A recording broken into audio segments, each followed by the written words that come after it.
ఎన్నో ప్రత్యేకతలతో కొలువైంది ఈ బుద్ధవనం. పాకిస్తాన్ నుండి ఆంధ్రప్రదేశ్లో అమరావతి వరకు ప్రపంచంలో ప్రత్యేకించిన బౌద్ధ ఆరామాల నుండి బుద్ధవన చరిత్ర స్వీకరించారు. ఇది సిద్ధాంతి నుండి గౌతమి వరకు బుద్ధుడి యొక్క పూర్తి చరిత్రను ఒకే చోట్లో తెలుసుకునే విధంగా బుద్ధవనాన్ని నిర్మించారు. ఇది మొత్తం చూసుకున్నట్టయితే 274 ఎకరాల్లో విస్తరణలో ఉంటుంది. బుద్ధవనం ప్రాజెక్టు ఇందులో 90 ఎకరాల్లో దాదాపు 65 కోట్ల వ్యయంతో నిర్మించారు. అయితే మనం బుద్ధవనం ప్రాజెక్టుకి రీచ్ అవ్వడం జరిగింది. ఇప్పుడు మీరు చూస్తుంది ఏదైతే ఉందో ఇది మనకి ఎంట్రన్స్ భాగం. సో బుద్ధవనాన్ని మెన్షన్ చేశారు వాళ్ళు నేమ్ తోటి. సో ఇది చూసుకున్నట్టయితే అటు ఇటు ఎంట్రన్స్ భాగం ఈ రకంగా కనిపిస్తుంది మనకు మొత్తానికి. మేము సికింద్రాబాద్ దగ్గర నుంచి ఆల్మోస్ట్ 140 కిలోమీటర్ డిస్టెన్స్ ట్రావెల్ చేసాము.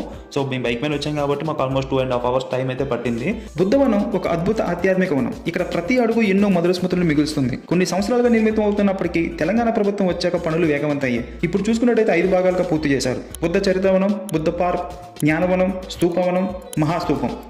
చూడాలనుకున్నట్టయితే కింద ఉన్న లింక్ ని క్లిక్ చేయండి. అలానే మన ఛానల్ ని లైక్, షేర్, సబ్స్క్రైబ్ చేసుకోవడం అసలు మర్చిపోకండి. Thanks for watching.